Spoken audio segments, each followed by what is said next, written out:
یہ کام کر رہے ہیں نا بر محمد و آل محمد صلوات صلی اللہ اعوذ باللہ من الشیطان الرجیم بسم اللہ الرحمن الرحیم الحمد للہ رب العالمین والصلاة والسلام علی اشرف الانبیاء والمرسلین سیدنا و مولانا ابی القاسم محمد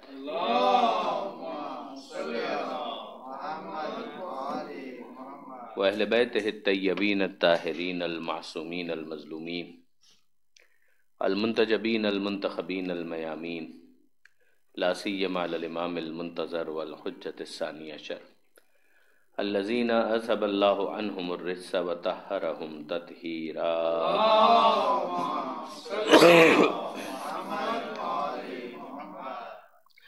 واللعنۃ الدائمۃ الباقیۃ علی اعدائہم اجمعین من یوم ظلمہم الی قیام یوم الدین رب اشرح لی صدری ویسر لی امری واحلل عقدۃ من لسانی یفقہوا قولی وجعلنی خالصا لوجہک الکریم یا اللہ صلوات علی محمد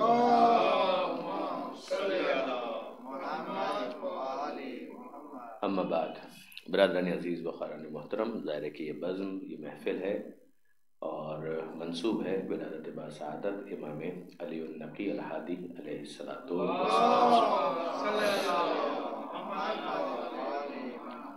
تو امام کے بارے میں ظاہر کہ باتیں ہیں کہ جو آپ کی خدمت میں پیش کرنی ہے۔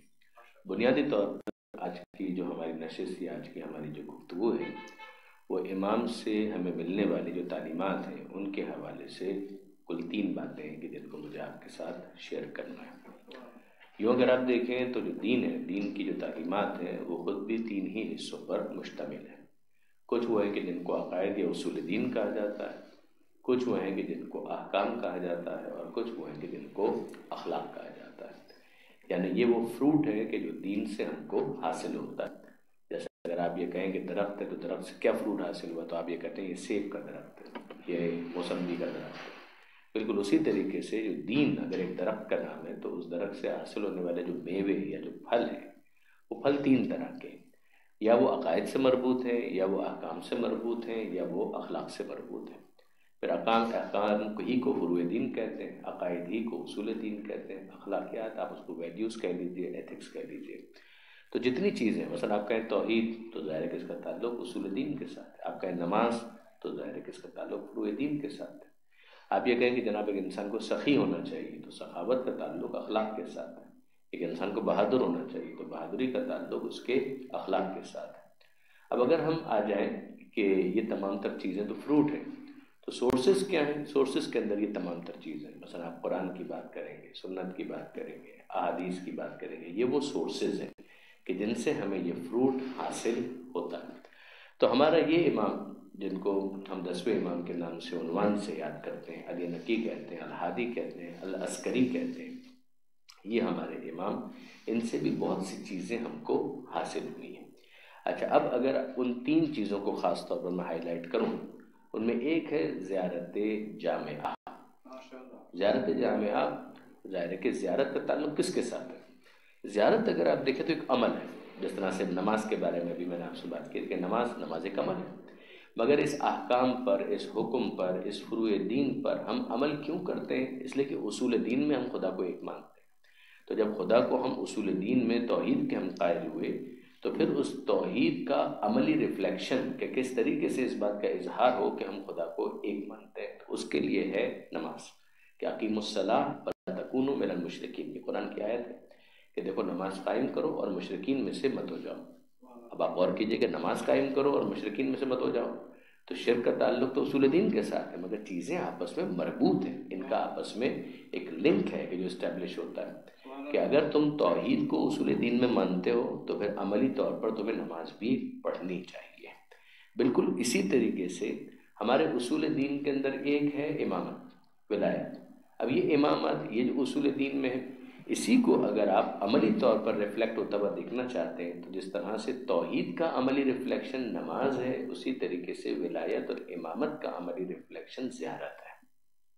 کہ اگر ایک انسان زیارت پڑھتا، کیوں پڑھتا ہے؟ کہ میں اس امام کو امام مانتا ہوں۔ تو جب میں اس کو امام مانتا ہوں تو پھر میں ایکنالج کرنا چاہتا ہوں اس زیارت کے ذریعے سے کہ میں اصول دین میں ان کی امامت کا قائل ہوں۔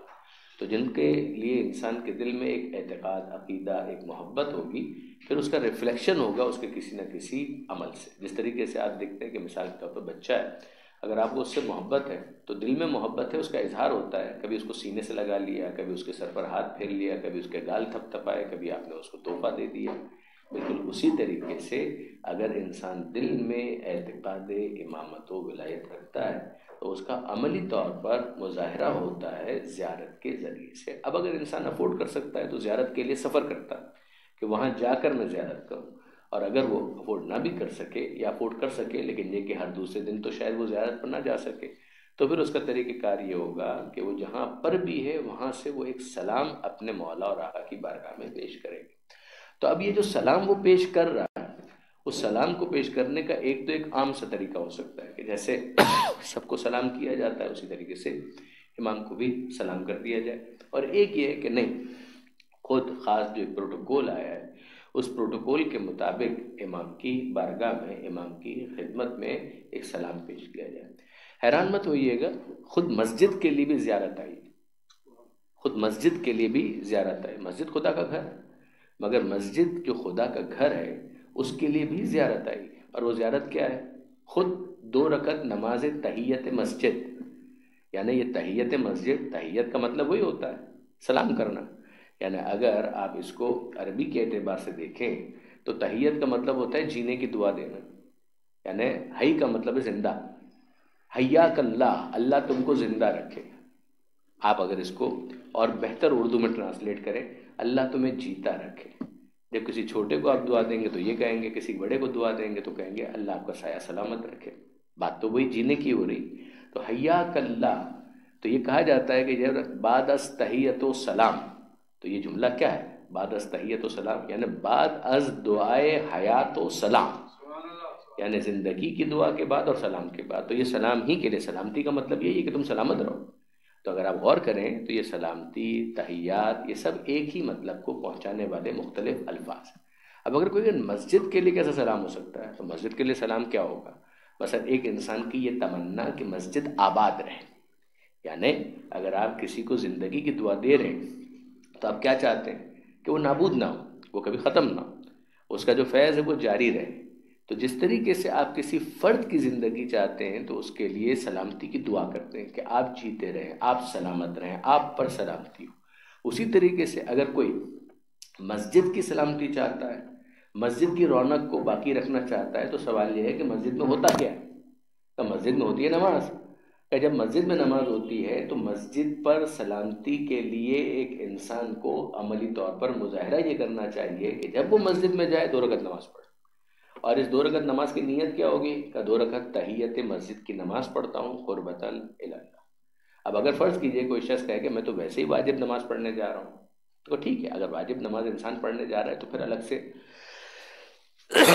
تحیت مسجد کی نماز پڑھنے کی ضرورت نہیں ہے، وہ 2 in 1 ہو گیا کہ میں تو گیا ہی۔ لیکن فرض کیجئے کہ کوئی شخص ہے، شاید ہمارے یہاں اتنا اس کا رواج نہ ہو، بلکہ ہے تھوڑا بہت، کئی دفعہ ایسا ہو سکتا ہے کہ انسان نماز پڑھ چکا ہے، اگر دعائے کمیل کا پروگرام ہو رہا ہے تو دعا کے پروگرام کے لیے، یا مجلس ہو رہی ہے کسی کے اصالہ ثواب کی، تو وہ مجلس میں شرکت کے لیے جا رہا ہے، تو وہ کہ میں تو نماز پڑھ چکا ہوں، تو میں تو مسجد کی میں مجلس میں شرکت کے لیے آیا ہوں۔ لیکن اگر آپ مسجد میں جا رہے ہیں تو آداب یہی کہ انسان وضو کر کے مسجد کے اندر جائے اور پہلے 2 رکعت نماز تحیت مسجد پڑھے، پھر اس کے بعد وہ دوسری کسی ایکٹیویٹی کے اندر شریک ہو۔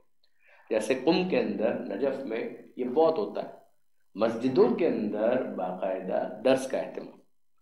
اب اگر آپ مثال کے طور پر دیکھیں، وہ درس خارج ہو رہا ہے، مسجد اعظم قم کے اندر بہت مشہور مسجد ہے کہ جس کے اندر درس خارج ہوتا ہے، تو جب درس خارج ہو رہا ہے تو وہ طالب علم یا وہ عالم وہاں پر نماز پڑھنے کے لیے نہیں آ رہا ہے، مگر آیت اللہ جواد تبریزی کے بارے میں ان کی ایک سیرت مستمر ہے، آپ کسی بھی قم کے رہنے والے سے پوچھیں، انتقال ہو گیا خدا رحمت کرے، کہ جب وہ آتے تھے مسجد اعظم میں درس دینے کے لیے تو درس سے پہلے 2 رکعت نماز پڑھتے تھے۔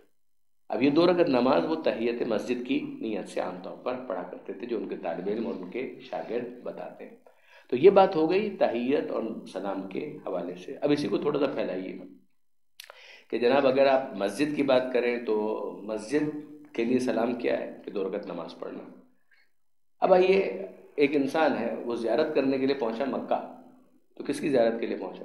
خانہ کعبہ کی زیارت کے لیے۔ اب خانہ کعبہ کی زیارت کے لیے جب وہ وہاں پر جا رہا ہے تو خانہ کعبہ کو سلام کیسے کرے؟ خانہ کعبہ کی زیارت کیسے کرے؟ دیکھیے، زیارت کا ایک مطلب ہے آنکھوں سے دیکھنا، اور ایک ہے کہ زبان سے کچھ کہنا۔ بھائی آپ کہیں کہ میں آپ کی زیارت کے لیے آیا ہوں، تو آپ صرف دیکھتے تو نہیں رہیں گے، کچھ کہیں گے نا۔ تو زیارت کے لیے آنے والا دیکھتا بھی ہے اور کچھ کہتا بھی ہے۔ بہت لطیف یہ ایک بات ہے۔ ہوا یہ کہ جب ہم لوگ نئے نئے مکہ جانا شروع ہوئے تھے تو اس زمانے میں کتابیں کھول کھول کے پڑھتے تھے کہ بھئی کیا ہو رہا ہے، کیا لکھا ہوا ہے، کیا نہیں۔ تو ایک بحث تھی کہ جناب مثال کے طور پر ایک شخص خانہ کعبہ اگر جا رہا ہے تو کتنے غسل اس کے اوپر ہے؟ واجب غسل کی بات نہیں ہو رہی ہے، مستحب غسل کی بات ہو رہی ہے، یعنی اس کو آپ کہیں کہ علمی شغل، کہ بھئی کتنے غسل اس کے اوپر ہے۔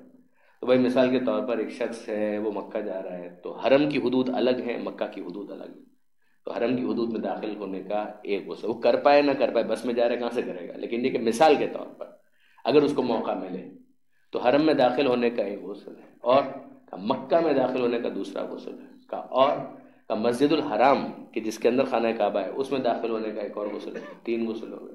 نمبر 4 کا طواف کرنے کا ایک اور غسل ہے، ٹھیک ہے، یہ 4 غسل ہو گئے۔ اب اس کے بعد بحث آئی کہ خود خانہ کعبہ کو دیکھنے کا غسل ہے یا نہیں ہے، خانہ کعبہ کی زیارت کا غسل ہے یا غسل نہیں ہے۔ ذہن میں رکھیے گا، مسجد کے لیے سلام کیا ہے کہ 2 رکعت نماز پڑھنا۔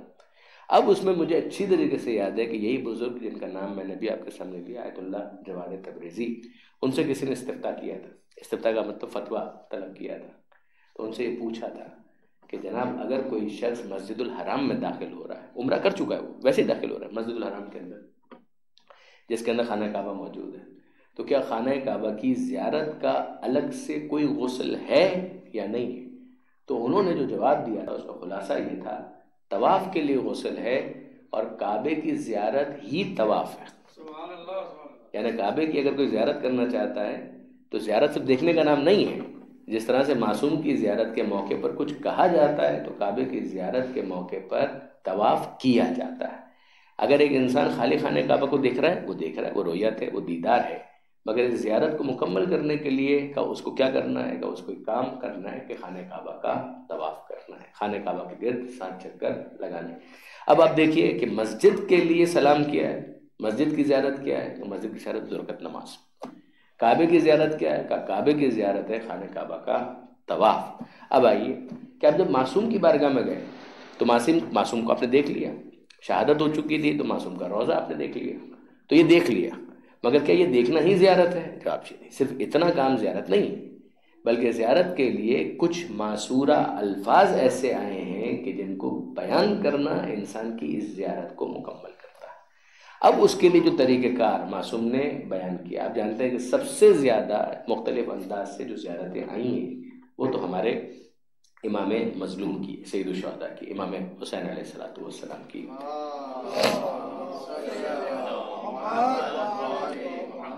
زیارت وارثہ، زیارت عاشورہ اور زیارت اربعین، زیارت یوم العید، زیارت جمعہ، یعنی جمعہ کے دن یہ زیارت پڑھو، یہ مختلف انداز ہے کہ حسین تمہارے دل و دماغ سے محو نہ ہونے پائے، تم ذہن میں رکھو کہ کس حسین کے ماننے والے ہو، کہ جس نے کیا قربانی دی۔ پھر اس کے بعد ایک آتی ہے زیارت کی وہ کیٹیگری کہ جس کو آپ عمومی زیارت کہتے ہیں تمام معصومین کے لیے، مثلا زیارت امین اللہ، یہ بہت اہم زیارت ہے، زیارت امین اللہ۔ پھر اس کے بعد ایک اور زیارت ہے کہ جو نسبتاً مفصل ہے اور وہ بھی بہت زیادہ اصرار ہے علماء کا کہ اس زیارت کو ضرور پڑھا جائے، اور اصرار کرنے والوں میں خود امام زمانہ اجل اللہ تعالیٰ وہ مشہور واقعہ ہے کہ جس کے مفاتی میں بھی آپ کو مل جائے گا کہ جس نے راستہ گم کر دیا تھا اور وہ حضرت حجت سے توسل کرتا ہے، ملاقات ہوتی ہے، تو امام نے اس سے شکوہ کیا کہ تم 3 کام کیوں نہیں کرتے؟ وہ 3 کام کون سے تھے؟ ان 3 کاموں کے اندر تھا علیکم بالصلاۃ اللیل، کہ نافلہ نافلہ نافلہ تمہارے لیے لازم ہے کہ تم نماز شب پڑھو، نماز شب پڑھو، نماز شب پڑھو۔ یہ لازم ہے، واجب کے معنی میں نہیں ہے، یعنی مومن سے توقع ہے کہ وہ نماز شب کو قضا نہیں کرے گا، تو ایک نماز شب، اور دوسری عاشورہ، زیارت عاشورہ، کہ زیارت عاشورہ کو ضرور پڑھا کرو۔ تیسری جو زیارت اس کے اندر معصوم نے بہت ہائی لائٹ کی، امام زمانہ نے، وہ تھی الجامعہ، زیارت جامعہ کبیرہ۔ اب یہ زیارت جامعہ کبیرہ جو ہے وہ کمال ہے، مگر سب سے پہلے سوال یہ پیدا ہوتا ہے کہ یہ زیارت جامعہ ہم تک پہنچی کس کے ذریعے سے؟ یہ زیارت جامعہ جو معصوم کو مخاطب کرنے کا ایک ریٹن ڈاکومنٹ پروٹوکول ہے، یہ ہم تک پہنچا ہے ہمارے اسی امام کے ذریعے سے کہ جن کی ولادت کے جشن میں اس وقت آپ شریک ہیں، یعنی امام علی نقی الہادی العسکری علیہ الصلوۃ والسلام۔ یہ ہمارے اس 10ویں امام کے ذریعے سے ہم تک ڈاکومنٹ پہنچا، زیارت جامعہ۔ اور یاد رکھیے گا کہ زیارت جامعہ یہ اتنا امپورٹنٹ ڈاکومنٹ ہے کہ اس دستاویز کے ذریعے سے نہ فقط یہ کہ معصومین کو مخاطب کرنے کا ایک طریقہ ہم کو سمجھ میں آیا، بلکہ اس کے ذریعے سے آل محمد کے فضائل کے بہت سے دروازے ہمارے لیے کھلے، یعنی مستقل علماء نے، متقدمین نے، متاخرین نے کتابیں لکھی، شرح زیارت جامعہ کبیرہ، کہ زیارت جامعہ کبیرہ کی شرح کیا۔ اور میں اس وقت ظاہر ہے کہ زیارت جامعہ تو مفصل ہے، میں یہ پوری زیارت آپ کے سامنے نہیں پڑھ رہا، مگر اس کے الفاظ آپ اگر ہو سکے تو گھر جا کر ضرور دیکھیے گا۔ اس کے الفاظ ہیں، ساسۃ العباد کہہ کر معصوم کو مخاطب کیا جا رہا ہے کہ جو جانتے ہیں کہ بندوں کو کس طریقے سے چلانا ہے، ساسۃ العباد۔ اسی طریقے سے اس کے اندر آپ کو یہ الفاظ ملیں گے کہ آپ وہ ہیں کہ جن کے ذریعے سے لوگوں کا امتحان لیا گیا کہ لوگ کس طریقے سے بیہیو کرتے ہیں۔ پھر اس کے بعد ایک پیک اور پرائم آتی ہے کہ جہاں پر ایک انسان اپنے امام کو مخاطب کر کے یہ کہتا ہے کہ معکم لا مع غیرکم، میں آپ کے ساتھ ہوں، میں آپ ہی کے ساتھ ہوں۔ یہ 2 مرتبہ تکرار ہے، معکم، میں آپ کے ساتھ ہوں، میں آپ ہی کے ساتھ، لا مع غیرکم، آپ کے غیر سے میرا کوئی تعلق نہیں۔ اس ایک جملے میں جو زیارت جامعہ کا ہے، تولا بھی ہے، تبرہ بھی، مکمل، کہ میں آپ کے ساتھ، یعنی کسی اور کا جو بھی فیصلہ ہو، جس کو جو فیصلہ کرنا ہے وہ کرے، مگر میں اپنا اعلان کرتا ہوں کہ میں آپ کے ساتھ ہوں، آپ ہی کے ساتھ ہوں، لا مع غیرکم، آپ کے غیر سے میرا کوئی ربط اور تعلق نہیں ہے۔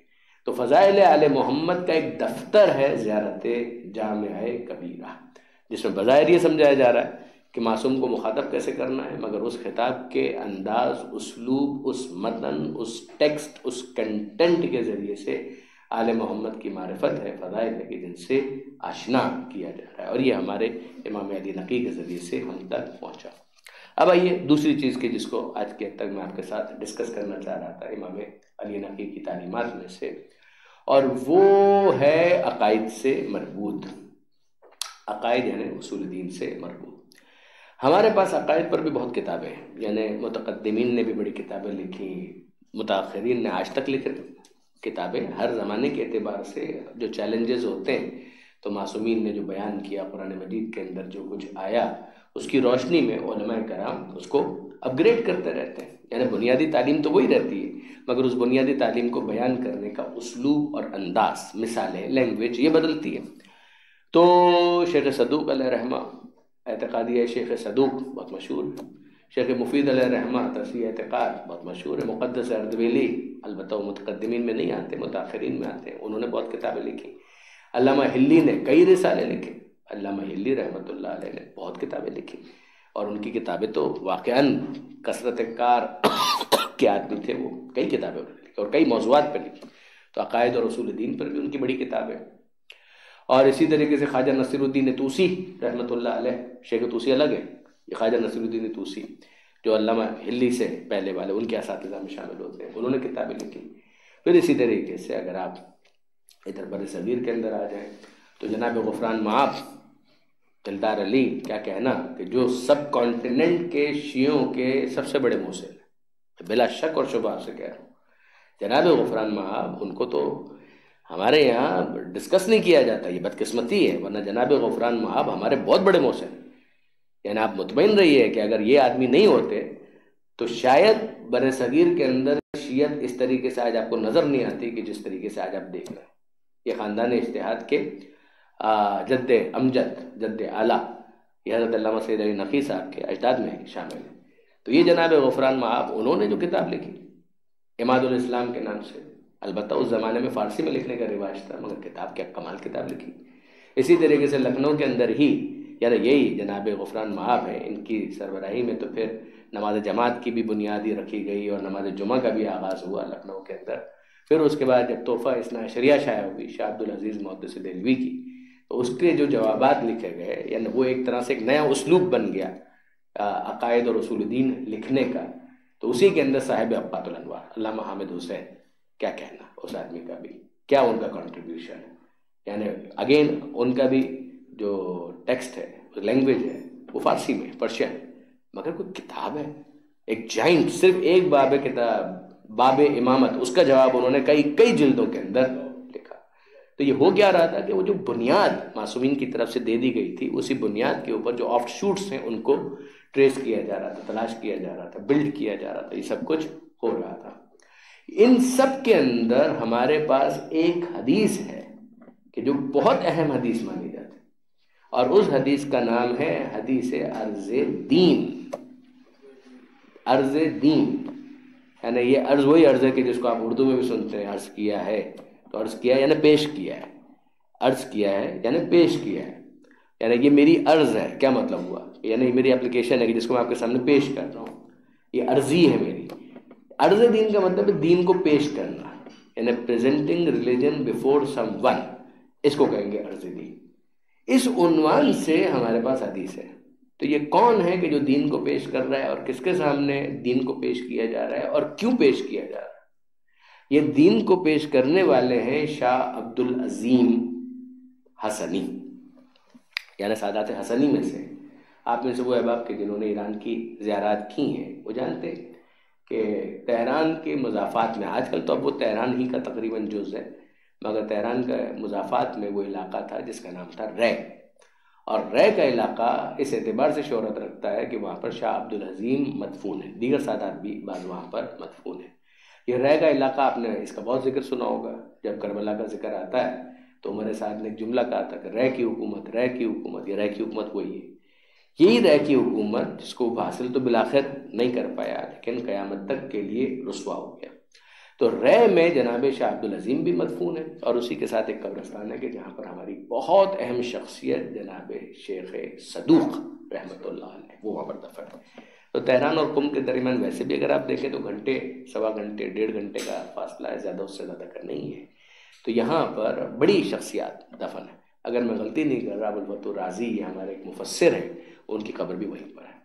تو یہ شاہ عبدالعظیم، ان کی ایک ہے شخصیت روحانی اعتبار سے، تقرب پروردگار کے عنوان سے، سید ہونے کے اعتبار سے، سید زادے ہونے کے اعتبار سے سادات حسنی میں سے، مگر آل محمد کے بڑے وفادار، کوئی شک نہیں.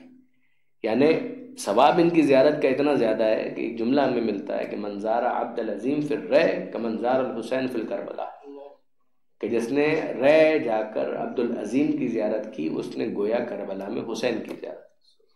یہ اب حسین تو حسین، امام تو امام ہے، مگر یہ ہے کہ آپ ذرا دیکھیے کہ ان کی زیارت کا ثواب کتنا ہوگا کہ اس کو وہاں ایکویٹ کیا گیا. اچھا، اب اس کو کبھی بھی آپ کنفیوز مت ہوئیے گا کہ مثلا کیا ان کے برابر؟ نہ ان کے برابر کوئی بھی نہیں ہو سکتا. امام امام ہے. یعنی اس کو کبھی میں ایک لائٹر نوٹ پہ سمجھانے کے لیے کہتا ہوں کہ اگر آپ تھوڑی سی اکاؤنٹنگ ہی اگر دیکھ لیں تو ہم کو سمجھ میں آتا ہے کہ بھائی من جاء بالحسنہ فلہ عشر امثالھا، کہ اگر کوئی ایک نیکی کرے گا تو اس کو کتنا ملے گا؟ یہ قرآن کی آیت ہے، 10 برابر تو ملے گا.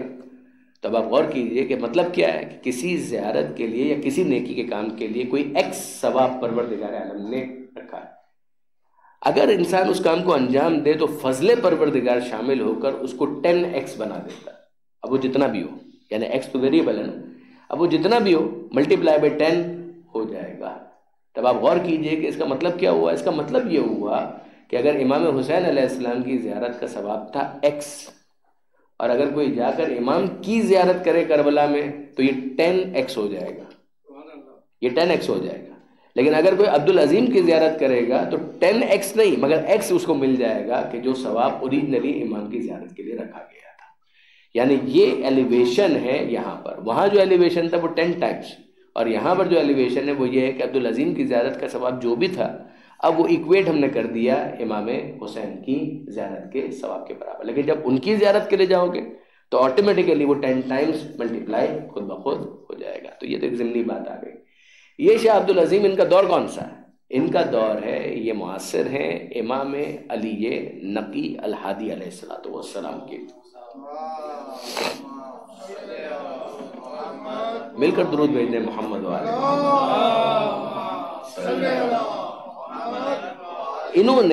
انہوں نے امام سے ملاقات کی، اور امام سے ملاقات کرنے کے بعد اپنا دین ان کے سامنے پیش کیا.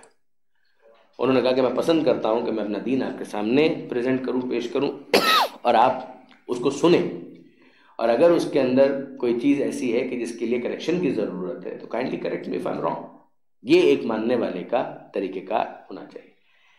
اگر صحیح ہے تو صحیح کے اوپر خدا مجھے ثابت قدم رہنے کی توفیق عطا فرمائے. اب ذرا سنیے گا، یہ آج کے حد تک میں چاہ رہا ہوں کہ یہ والی حدیث جو ہے وہ آپ کے سامنے بیان کر دوں. درود بھیجیے گا محمد والے.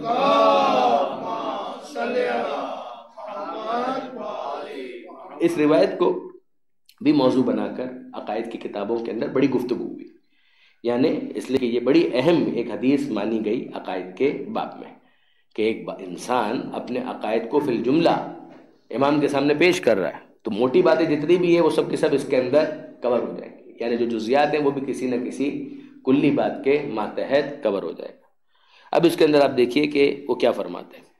الفاظ یہ ہیں، اس کو شیخ صدوق علیہ رحمہ اور دیگر بزرگان نے اپنے کتابوں کے اندر، کئی اس کے کتابوں کے اندر ذکر آئے. راویوں کے ذکر کے بعد کہ عبد العظیم حسنی قال دخلت علی سیدی علی ابن محمد علیہ السلام، تو کہتے ہیں کہ میں پہنچا اپنے سید سردار امام نقی کی بارگاہ میں. فلما بصر بی، جب انہوں نے مجھے دیکھا، قال بی، تو مجھ سے کہا مرحبا بک یا ابا القاسم، کیا کہنا تمہارا؟ مرحبا یعنی ویلکم، آئیے، خوش آمدید. انت ولینا حقا، تم واقعا ہمارے صحیح چاہنے والے ہو. قال فقلت له، وہ کہتے ہیں کہ میں نے ان سے کہا یا ابن رسول اللہ، فرزند رسول، انی ارید ان اعرض علیک دینی، کہ میں پسند کرتا ہوں، میں چاہتا ہوں کہ اپنا دین آپ کے سامنے پیش کروں. یہ عارضہ اسی سے عرض ہے اور اسی سے نکلا ہے عرض دین. فإن كان مرضیا، اگر یہ میں جس دین کو قبول کر رہا ہوں، سمجھ رہا ہوں یہ ایسا ہے کہ جو پسندیدہ ہے، تو ثبت علیہ، تو پھر آپ مجھے اس کے اوپر باقی رہنے کا اذن دیجیے، اجازت دیجیے، سے بات دیجیے. حتی القی اللہ عز وجل، یہاں تک کہ میں اپنے پروردگار سے اسی دین کے ساتھ ملاقات کروں. فقال ہات یا ابا القاسم، امام نے فرمایا کہ ہاں بیان کرو. فقلت، تو میں نے ان کے سامنے یہ بیان کیا، انی اقول، کہ میں اس بات کا قائل ہوں. دیکھیں یہ انی اقول میں کہتا ہوں. علامہ سید علی نقی صاحب عام طور پر درود بھیجیے گا محمد، وہ فرمایا کرتے تھے کہ ایسے موقعوں پر کہنے کا مطلب ہوتا ہے قائل ہونا، کہ میں اس بات کا قائل ہوں، یعنی میں اس بات کو قبول کرتا ہوں.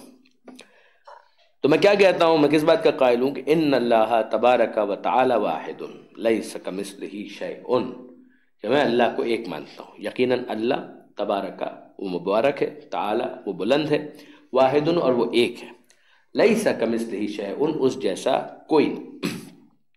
وانہ لیس بجسم ولا صورت، اور خدا وہ جسم نہیں ہے، جسم تو ہم لوگوں کا ہوتا ہے، خدا کا کوئی جسم نہیں ہے. ولا صورہ، اور خدا کی کوئی صورت بھی نہیں ہے. نہ خدا کا کوئی جسم ہے، نہ خدا کا کوئی چہرہ اس انداز سے جس طرح سے ہمارا ہوتا ہے ویسی کوئی صورت بھی نہیں ہے. ولا عرض ولا جوہر، نہ ہی کوئی جوہر نہ ہی کوئی عرض، یعنی جو چیزیں انسانوں کی مخلوقات کی ہوتی ہیں وہ پروردگار کی نہیں، وہ خالق ہے ان چیزوں کا. وہ اگر ان چیزوں سے مل کر بنے تو پھر وہ مرکب ہوگا. جو مرکب ہوتا ہے محتاج ہوتا ہے. میں تشریح نہیں کر رہا، لیکن صرف ایک جملہ آپ کے سامنے یہ میں نے عرض کر دیا کہ کیس کیا ہے. کیس یہ ہے کہ بھائی میں یہ کہوں کہ یہ ان چیزوں میں مل کر بناؤں، تو سیدھی سی بات ہے میں اپنے وجود کے اندر کہ اگر میں ایگزسٹ کرنا چاہتا ہوں تو ان چیزوں کا محتاج ہوں. اگر یہ نہ ہو تو میں نہیں ہوں. یعنی اگر آپ کا ہاتھ رہنا چاہتا ہے تو اس کو 5 انگلیوں کی ضرورت، ہر انگلی کو پور کی ضرورت، ہر پور کو ملینز آف سیلز کی ضرورت ہے، اس کے اندر رواں خون کی ضرورت ہے، اس میں آرٹریز اور وینز کی ضرورت ہے. اگر یہ نہ ہو تو آپ سروائیو نہیں کر پائیں گے، کولیپس کر جائیں گے. تو اس کا مطلب یہ ہے کہ اگر کوئی کسی چیز سے مل کر بنا ہوتا ہے تو جس سے وہ مل کر بنا ہوتا ہے وہ اس کا محتاج ہوتا ہے، اور جو محتاج ہوتا ہے وہ مخلوق ہوتا ہے، خالق نہیں ہوتا. تو اب یہاں پر جو امام فرما رہے ہیں وہ کیا؟ عبدالعظیم فرماتے ہیں وہ کیا کہتے ہیں؟ وہ کہتے ہیں کہ پروردگار عالم کے بارے میں یہ عقیدہ رکھتا ہوں کہ وہ پروردگار خارج من الحدین، حد الابطال و حد التشبیہ، میں خدا کو محدود نہیں سمجھتا، پروردگار کہیں محدود نہیں ہو سکتا۔ وَأَنَّهُ لَيْسَ بِجِسْمٍ وَلَا صُورَةٍ، نہ وہ جسم ہے نہ ہی وہ صورت ہے، ولا عرض ولا جوہر، نہ ہی وہ عرض ہے نہ ہی وہ جوہر ہے، بل ہوا مجسم الاجسام، وہ تو جسم کو جسم بنانے والا ہے، وہ خود جسم نہیں ہے، وہ تو جسم کا خالق ہے، وہ مصور الصور، اور وہ صورت کو صورت بنانے والا ہے، وہ خود اگر اسی سے مل کر بنا ہو تو پھر تو محتاج ہو جائے گا۔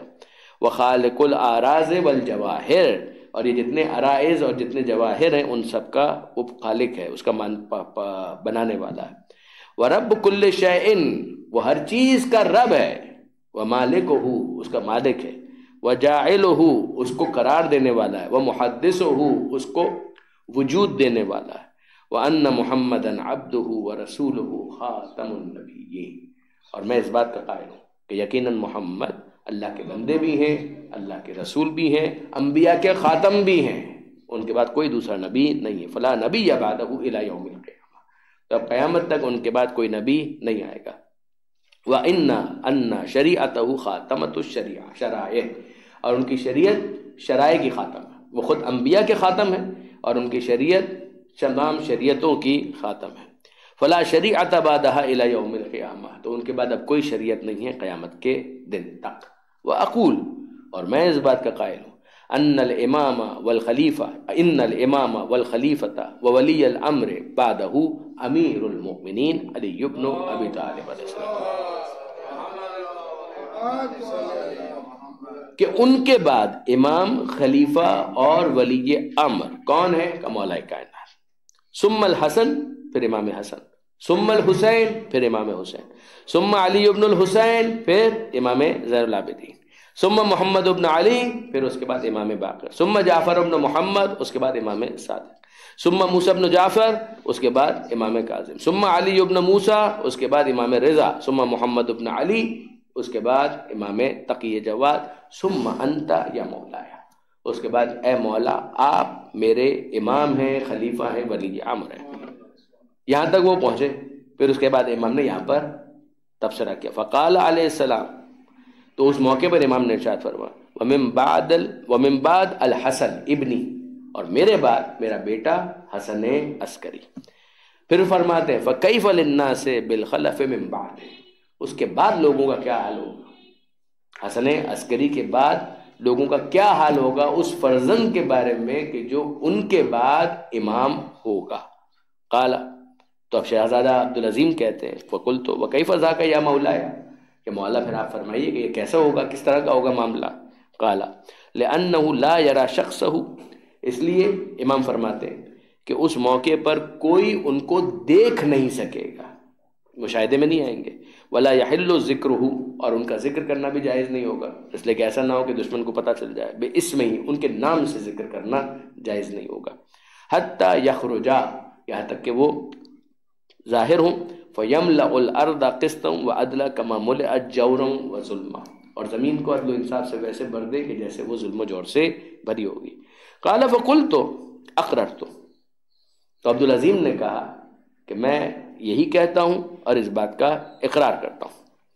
ان ولیہم ولی اللہ، وہ فرماتے ہیں کہ میں اس بات کو تو مانتا ہی ہوں کہ یہ امام ہے، میں اس بات کو تو قبول کرتا ہی ہوں یہ خلیفہ ہے، یہ ولی امر ہے، میں ساتھ ہی ساتھ یہ بھی کہتا ہوں ان ولیہم ولی اللہ، جو ان سے دوستی رکھے گا وہ خدا کا دوست ہوگا، وعدوہم عدو اللہ، اور جو ان کا دشمن ہوگا وہ خدا کا دشمن ہوگا، وطاعتہم طاعت اللہ، ان کی اطاعت خدا کی اطاعت، ومعصیتہم معصیت اللہ، ان سے اگر کوئی شخص منہ پھیر لے، معصیت کرے، ان کی نافرمانی کرے، اور ان کا فقط نافرمان نہیں ہوگا، وہ خدا کا نافرمان ہوگا۔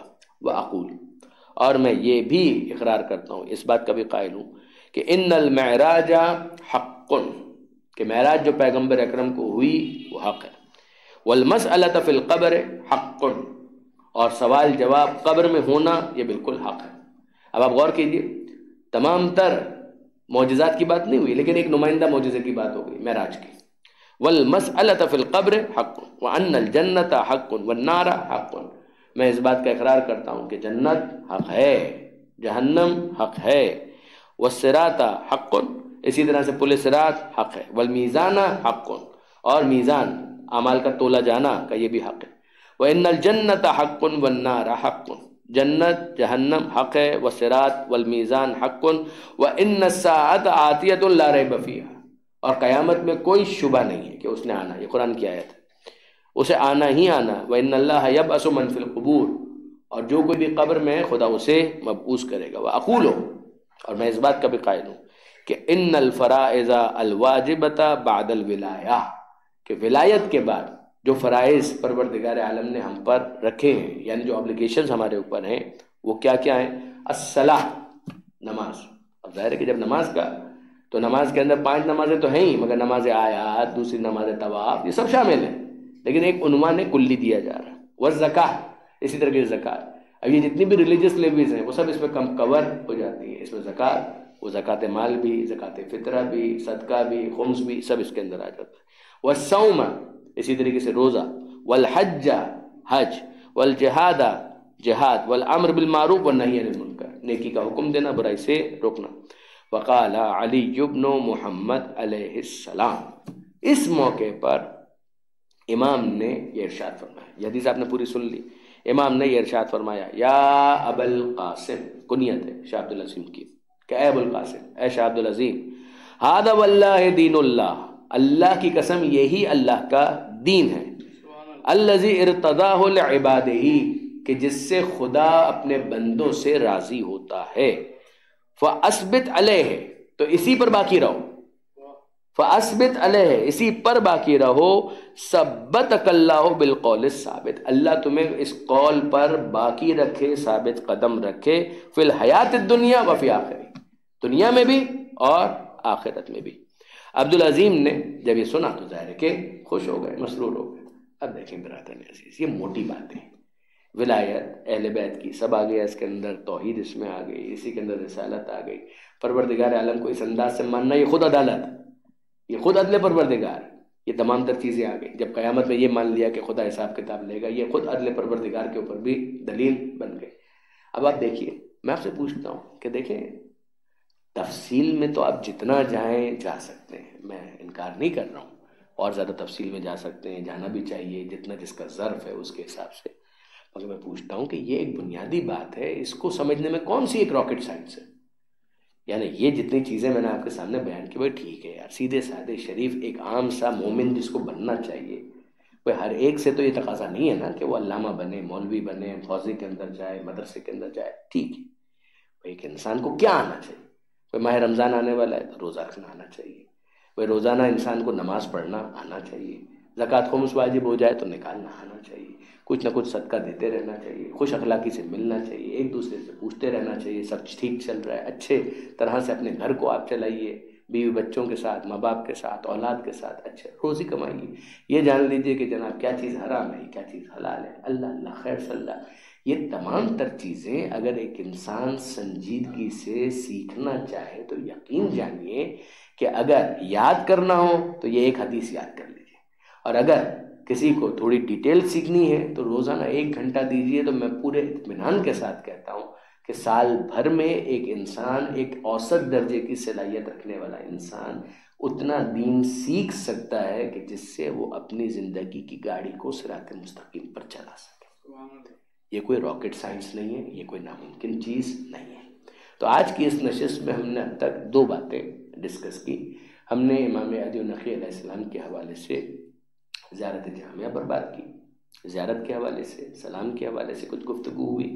دوسری بات ہم نے کی جناب شاہ عبد العظیم نے جو روایت کی تھی حدیث عرض دین، اس کے حوالے سے ہم نے گفتگو، یہ بھی امام علی نقی علیہ السلام سے ہم تک پہنچی۔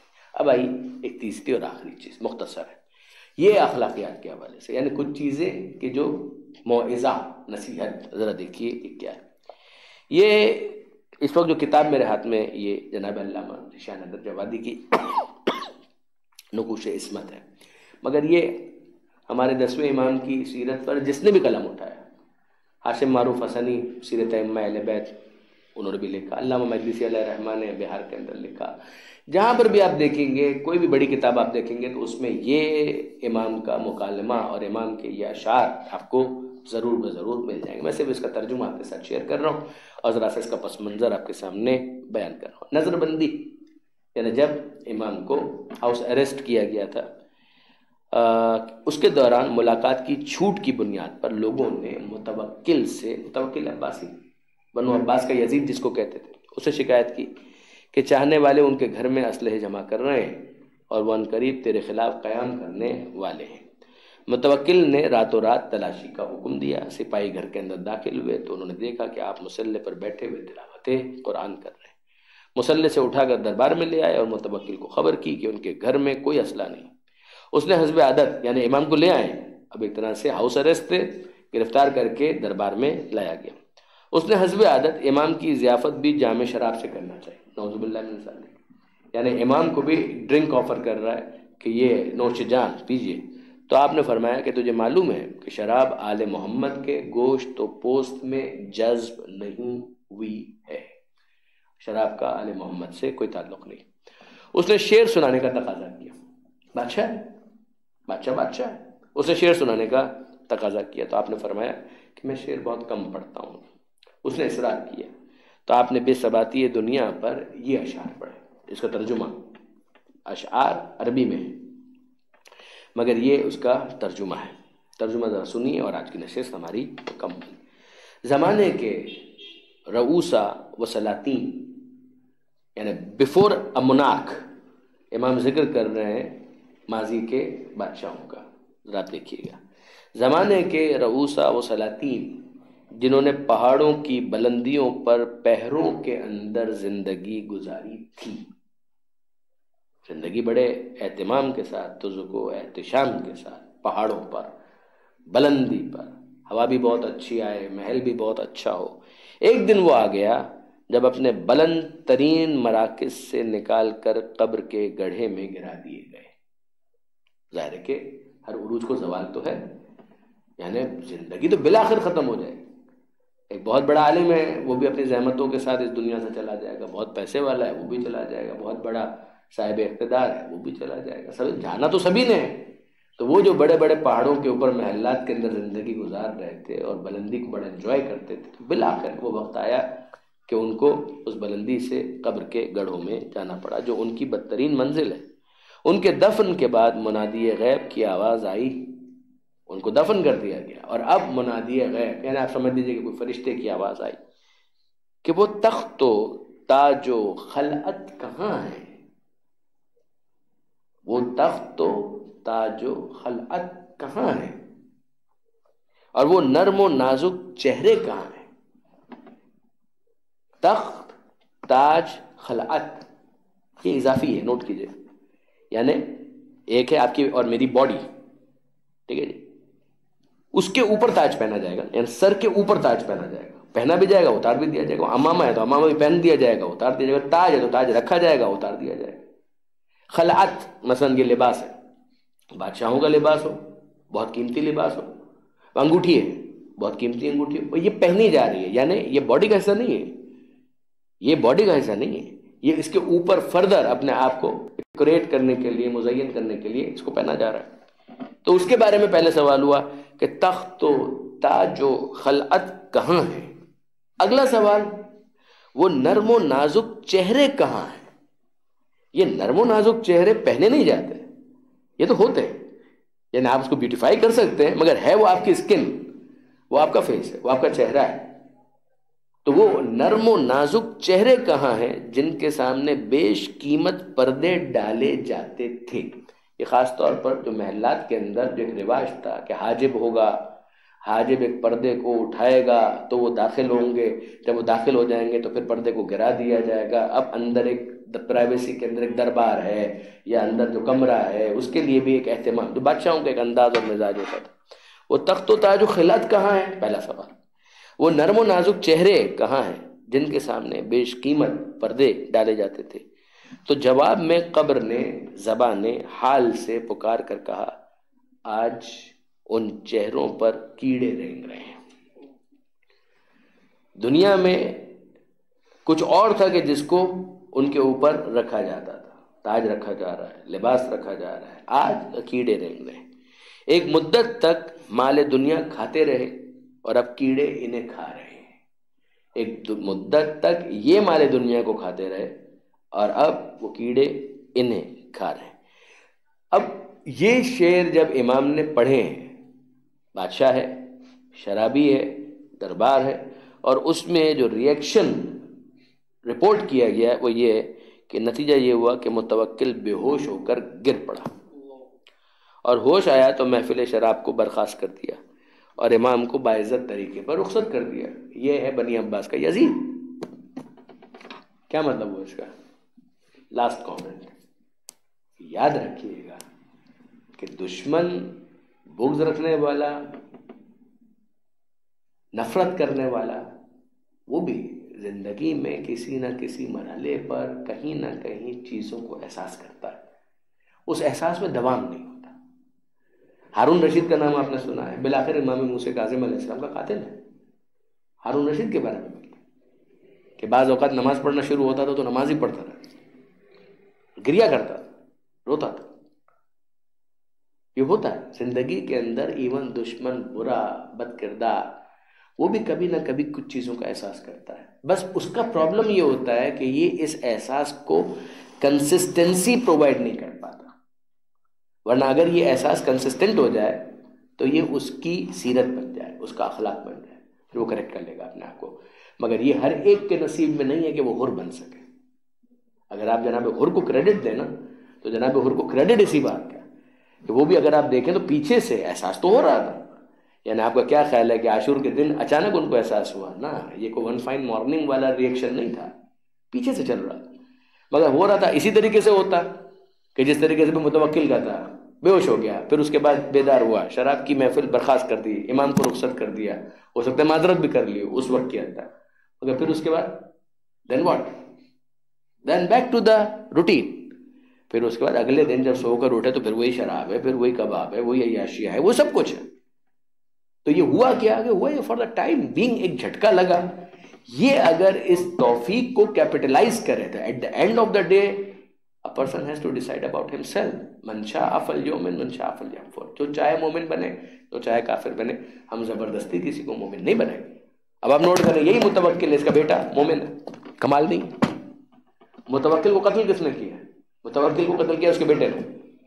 متوکل کو اس کے بیٹے نے قتل کیا آن واٹ گراؤنڈ؟ ایک ہے کہ بھائی ٹھیک ہے بیٹے نے قتل کیا ہے، خود بادشاہ بننا چاہتا تھا نا، اہل بیت کی محبت میں قتل کیا. متوکل عباسی کو اس کے بیٹے نے آل محمد کی محبت میں قتل کیا. جیسے کہ متوکل عباسی اپنے دربار کے اندر مولا کائنات کا مذاق اڑاتا تھا، یہ اس کا روٹین تھا. جو ناسبیت ہے، مولا کائنات کا مذاق اڑانا، اب یہ میرے لیے واقعاً بہت سخت ہے. مولا کے بارے میں بھی کہنا بہت سخت ہے، مگر شہزادی کے بارے میں کہتے ہوئے تو زبان لڑکھڑا جاتی ہے. جناب سیدہ کی انسلٹ اور توہین کرنا یہ اس کے دربار کا طریقہ کار تھا. جناب سیدہ کی توہین کرنا، جناب سیدہ کی انسلٹ کرنا، ڈسگریس کرنا، مختلف ایسے الفاظ استعمال کرنا جس کو بیان نہیں کیا جا سکتا، یہ اس دربار کے اندر ہوتا. جس کے بعد متوکل کے اپنے بیٹے نے اپنے جن علماء کو وہ مانتا تھا ان سے اس نے استفتاء کیا، فتویٰ مانگا کہ ایسے شخص کا کیا معاوضہ ہونا چاہیے، کہ یہ واجب القتل ہے، یہ واجب القتل ہے. جس کے بعد پھر متوکل عباسی کے بیٹے نے متوکل کو قتل کیا. یعنی وہ اپنے باپ کو روکتا بھی تھا، وہ کہتا بھی تھا کہ یہ آپ غلط کر رہے ہیں، تو اس نے خود اپنے بیٹے کو بھی گالی دے دی تھی. یعنی خود الفاظ یہ کتابوں کے اندر موجود ہے، میں یہاں پڑھ نہیں سکتا، لیکن بہرحال اس نے بہت ایک بری گالی اپنے بیٹے کو دے دی. اور پھر اس نے یہ سارا پروسیس کیا اور اس کے بعد پھر اپنے باپ کو قتل کیا. لیکن at the end of the day person has to decide about himself کہ اس کو کیا کرنا ہے اور کیا نہیں کرنا. نوبڈی ایلس، نہ وہ نہ یہ، کوئی نہیں. آپ کو آپ کا فیصلہ کرنا ہے، مجھے میرا فیصلہ کرنا ہے. اور بالآخر وی آل آر رسپانسبل، اکاؤنٹیبل خدا کی بارگاہ میں. یہاں پر بھی اگر آپ دیکھیں تو امام کو یہ موقع ملا تو امام نے وہ اشعار پڑھ دیے کہ جس کے نتیجے میں اس کے اندر ایک اسپارک پیدا ہو. مگر اس اسپارک کو، جس کو آپ کہتے ہیں کہ چنگاری کو شعلہ بنانا، کہ یہ خود آپ کا کام ہے. وہاں سے ایک اسپارک تو آئے گا، مگر زبردستی کسی کو حر نہیں بنایا جائے گا. حر اس کو خود بننا ہے. تو پیچھے سے ایک سلسلہ چلا آ رہا ہے، اس کو کیپٹلائز کر کے انسان کتنا زیادہ نرچر کرتا ہے کہ انٹرنلی ایک ریولوشن اس کے اندر پیدا ہو جائے. وآخر دعوانا ان الحمدللہ رب العالمین۔ بار اللہ اس عبادت کو قبول فرما، امام کے صدقے میں ہماری دعاؤں کو مستجاب فرما، امام کی زیارت نصیب فرما، امام کے واسطے سے بیماروں کو شفا عطا فرما، بے روزگاروں کو رزق حلال عطا فرما، بے اولاد اولاد صالح عطا فرما، صاحبان اولاد تربیت کی توفیق عطا فرما۔ اے پروردگار جن کے رشتوں میں کوئی پرابلم ہے، پروردگار ان کی اولاد کو بہترین رشتے عطا فرما۔ جن گھروں میں ناراضی ہے، ناچاکی ہے، ان گھروں کی ناراضی کو محمد و آل محمد کے صدقے، علی و زہرا کے مقدس گھرانے کے صدقے ان ناراضیوں کو الفت و محبت میں تبدیل فرما۔ پاکستان کو استحکام عطا فرما، عزاداری کو فروغ عطا فرما، زمانے کے امام کے ظہور میں تعجیل فرما، ہمیں ان کے اعوان و انصار میں شمار فرما۔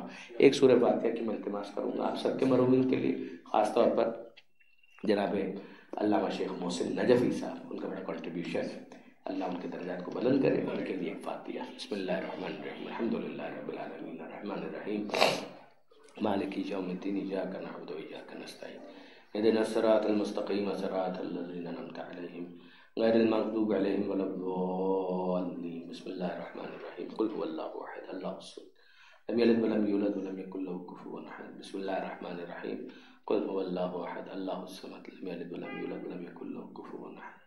بسم اللہ الرحمن الرحیم، قل هو اللہ احد اللہ الصمد لم یلد ولم یولد ولم یکن له کفوا احد۔ اللهم اغفر للمؤمنین والمؤمنات والمسلمین والمسلمات الاحیاء منهم والاموات، تاب بیننا وبینهم بالخیرات انک مجیب الدعوات انک علی کل شیء قدیر برحمتک یا ارحم الراحمین۔ خوشی میں 3 مرتبہ درود بھیج دیں محمد۔ اللهم صل علی محمد